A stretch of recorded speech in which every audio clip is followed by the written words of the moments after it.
que vous allez bien. Oui, ça fait longtemps.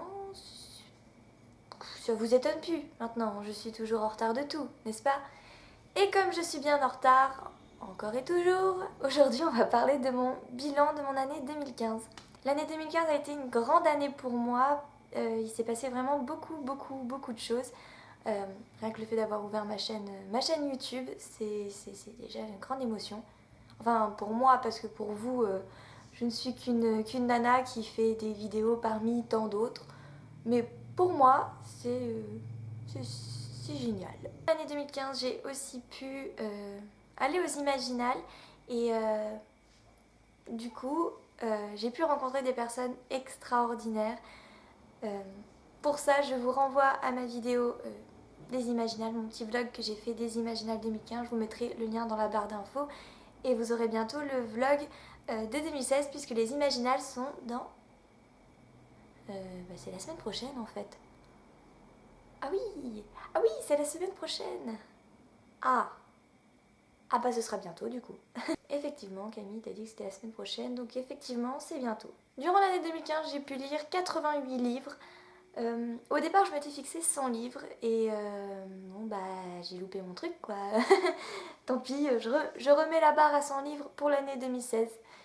On verra si j'y arrive. Si j'y arrive pas, vous avez le droit de me lancer des livres dans la tête. Tout ça devient beaucoup trop violent pour moi.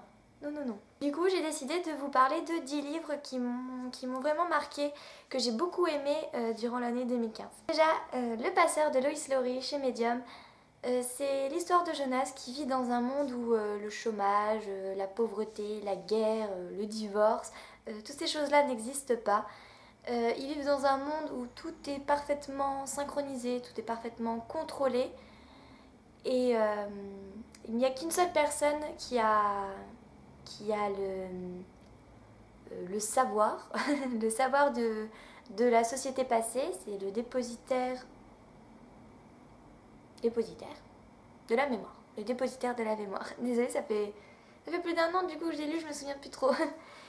Et du coup, la seule personne qui a le savoir, qui sait le passé, c'est donc le dépositaire de la mémoire. Et à 12 ans, dans cette société, les enfants sont attribués à un petit bout de la communauté, à un petit métier si vous voulez. Et donc, Jonas est un enfant unique et sera finalement Oh mon Dieu. Jonas sera celui qui prendra la succession du dépositaire de la mémoire. J'ai vraiment adoré cette lecture parce qu'on passe par tous les stades d'émotions possibles et imaginables. Si vous regardez mes vidéos depuis un moment, vous commencez à savoir que ce genre d'histoire, j'adore ça. C'est un genre d'histoire qui nous fait vraiment réfléchir sur notre monde à nous, en fait.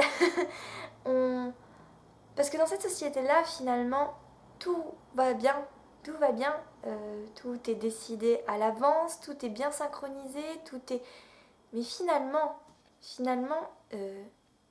non, les personnages n'ont aucun plaisir de prendre des décisions ou de vivre leur vie comme eux l'entendent. Et je trouve ça parfaitement horrible. Je voulais vous parler aussi de Maintenant qui fait tout le temps nuit sur toi de Mathias Malzieu chez J'ai lu. C'est l'histoire de Mathias qui a perdu sa maman. Et suite à ça, il y a un géant, Giant Jack, qui va voir Mathias et qui va essayer de l'aider dans son deuil, de lui montrer que oui, sa maman est partie, c'est quelque chose de vraiment très triste et d'horrible, mais la vie continue et voilà, c'est tout, la vie continue. C'est une histoire vraiment très émouvante. Moi, je n'ai pas perdu ma maman, mais je me mets à la place voilà, de ces personnes qui vivent cette dure réalité finalement. Et c'est vraiment une histoire qui m'a pris au cœur, que j'ai beaucoup aimé, surtout que j'adore la plume de Mathias Malzieu. J'ai déjà lu pas mal de livres de lui. Qu'est-ce que j'ai lu? J'ai lu La mécanique du cœur, j'ai lu Le plus petit baiser jamais recensé, j'ai lu Métamorphose en bord de ciel, enfin bref, j'en ai lu pas mal.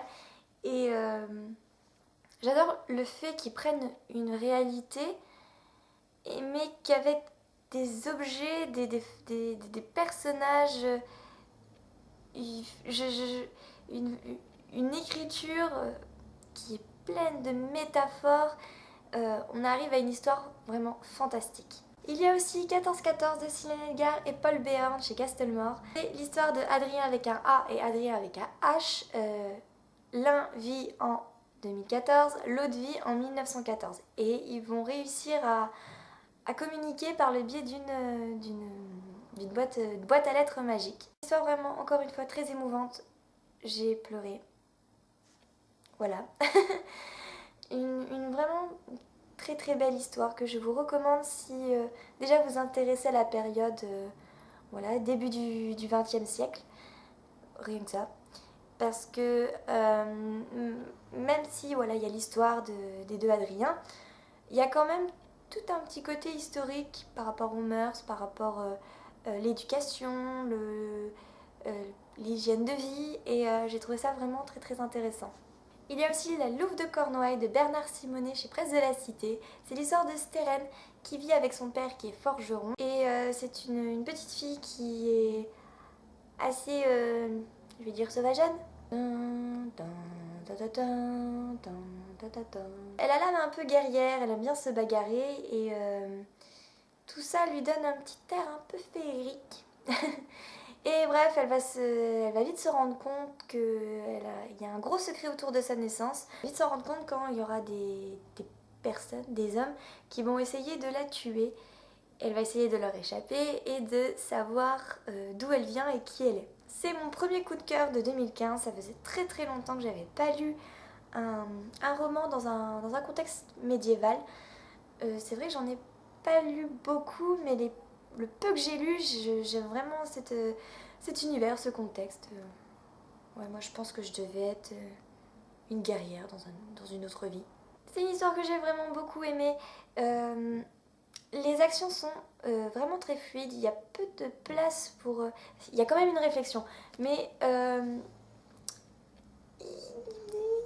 a une balance, il y a un truc qui fait... on s'ennuie pas. Clairement, on s'ennuie à aucun moment dans ce livre, même si c'est un gros livre. On s'ennuie vraiment pas. Tout est fluide, tout est bien pensé et tout est cohérent. C'est très important que tout soit cohérent. Et c'est vraiment une histoire que j'ai adorée. Il y a aussi La Poupée du Diable d'Alain Bérard chez Le Ver Galant. C'est l'histoire d'une jeune fille qui se fait violer et qui va se venger de ses violeurs avec l'aide de plantes et de formules magiques. C'est un livre très glauque, je tiens à le dire. C'est une histoire très glauque. Déjà, le fait qu'elle se fasse violer, on a vu plus heureux comme intrigue, n'est-ce pas? Mais oui, c'est un livre très glauque, mais plein de sentiments, C'est une histoire trash et glauque, mais j'aime beaucoup ce genre d'univers. Le personnage, on a pitié pour elle parce que effectivement elle se fait violer, mais c'est une mégère. Je vous le dis, c'est une mégère, mais une bonne mégère dans le bon sens de la mégèreté. Je vous conseille vraiment ce livre si voilà, vous aimez les histoires glauques. Moi, c'est vraiment les histoires glauques qui m'ont attirée. Il y a aussi eu Le Crime de l'Orient Express de Agatha Christie chez Hachette. L'histoire se passe dans un train et dans ce train, il y a eu un meurtre. Et si vous ne connaissez pas les Agatha Christie, le but est de retrouver le meurtrier.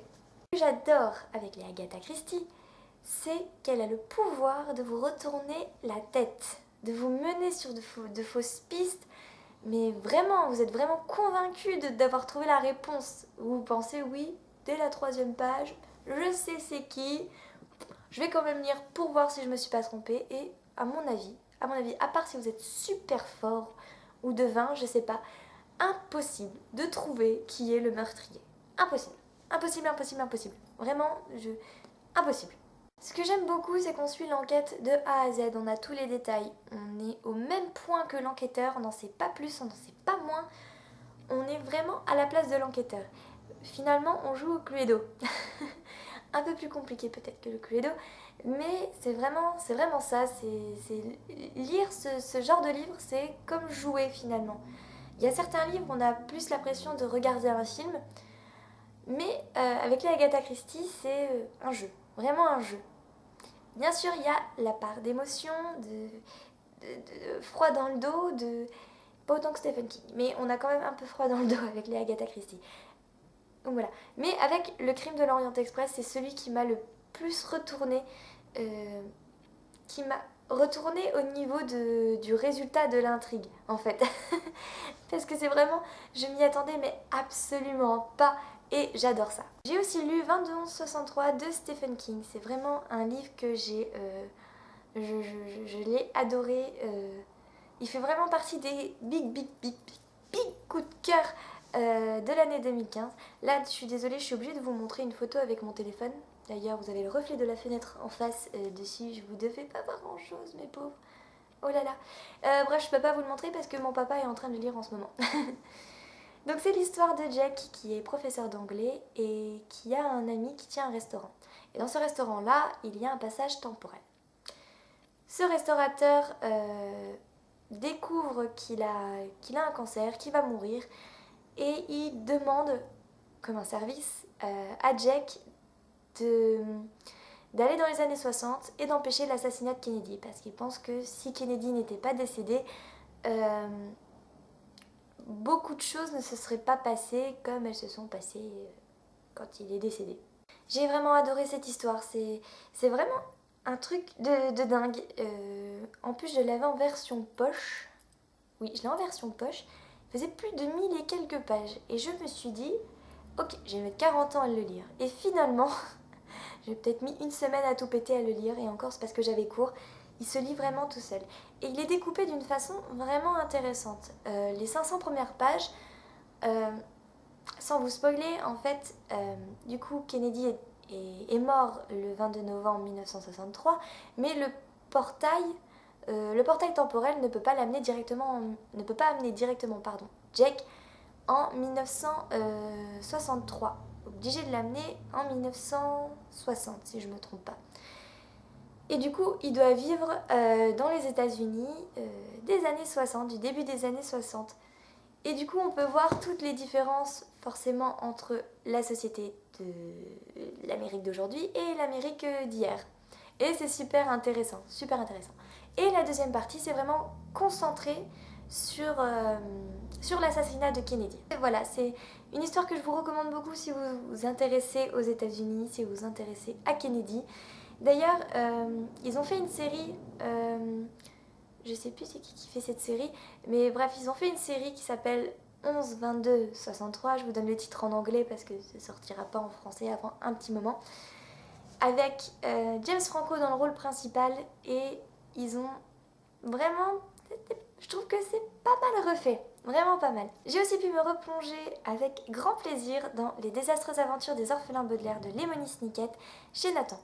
C'est l'histoire de 3 enfants, Klaus, Pruny et Violette, qui ont perdu leurs parents dans un tragique incendie, et du coup ils sont ballottés, entre guillemets, chez des tuteurs différents qui sont censés être de leur famille mais que eux ne connaissent pas. Et l'un de ces tuteurs est le comte Olaf. Et le comte Olaf, il ne rêve qu'une seule chose, c'est de prendre la fortune des enfants. Petit à petit, les Baudelaire vont réussir à déjouer les pièges du comte Olaf, et repartent en vadrouille vers d'autres tuteurs, d'autres problèmes et d'autres choses. Je n'ai pas pu finir cette série en 2015, je suis dégoûtée, vraiment dégoûtée. Il me manquait 2 tomes, que j'ai toujours pas lu d'ailleurs, mais 2016, on va rattraper ça. J'ai vraiment adoré cette histoire. Je les avais lus déjà quand j'étais peut-être au collège. Oui, je crois que j'étais au collège. Et je les avais dévorés, je les ai vraiment adorés. C'est facile à lire, c'est fluide. On est amusé, en colère, triste pour ces enfants à qui arrivent tous les malheurs du monde alors qu'ils n'ont rien demandé à personne. Je vous conseille vraiment cette série de 13 tomes. Si je ne me trompe pas, il y a 13 tomes, je les ai tous là. Wouhou. Voilà. Je vous conseille cette série de 13 tomes qui est vraiment génialissime. Je suis vraiment désolée. La caméra s'est éteinte, il n'y avait plus de batterie. Et du coup, voilà, on a changé de cadre parce que la prise est là. Et voilà. Bah, du coup, vous pouvez voir un peu une partie de la bibliothèque. Là.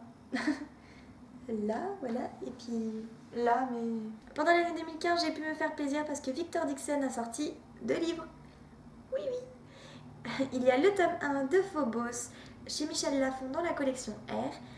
Il s'agit de 6 jeunes filles et 6 jeunes hommes qui se retrouvent à faire un speed dating dans l'espace, une télé-réalité gigantesque dans l'espace.